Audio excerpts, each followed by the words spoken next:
Welcome to Physics 263 Astronomy. These quick videos are all about Section 1, which is really just about welcoming you to Physics 263 and the basics of how the module is going to work.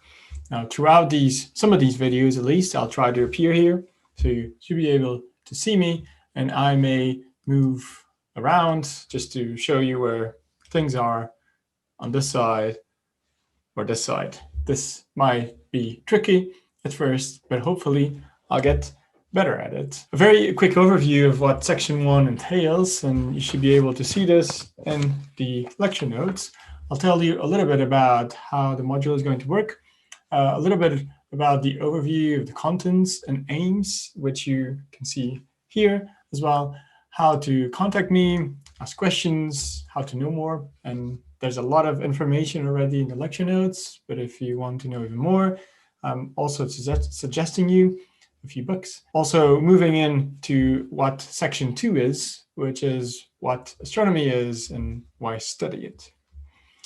Now, to begin with, and I'll try to always link with the sections in your lecture notes, so you can follow these videos and read the lecture notes to your convenience and find what works best for you.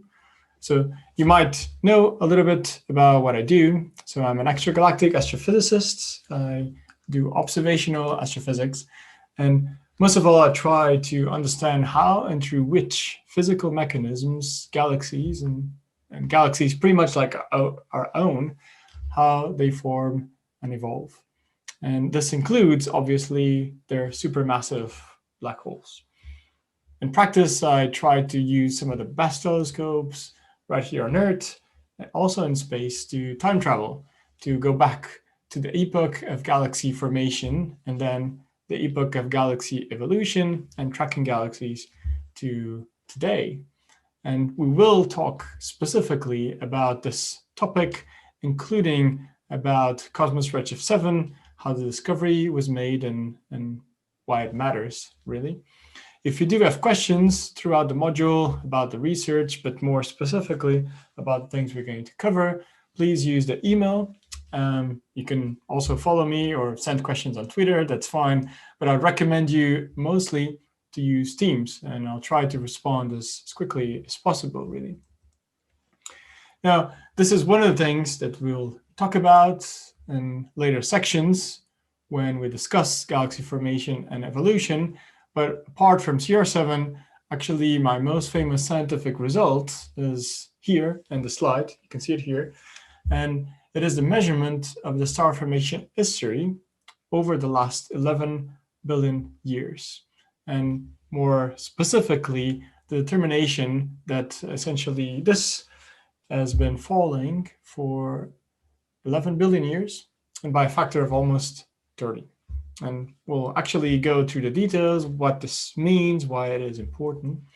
The other thing you might have heard about this galaxy, Cosmos Redshift 7, and we'll also look into what we can learn about very distant galaxies. And you will actually get the tools to interpret observations such as the ones that you can see right here, and which use the Doppler effect and also spectroscopy, and that combine multiple wavelengths. And with the astronomy module, you'll be able to interpret all these observations in a quantitative way. Finally, one of the things that we also do at Lancaster and that I lead is this set of lots of narrowband surveys, which actually allow you to slice the universe in cosmic time. You can see an example right here of 4,000 super distant galaxies that we discovered just a couple of years ago, almost 3 years now. And that was the thesis, the second astrophysics thesis at Lancaster from Sergio Santos. And I'll also tell you more about this towards the end of the module.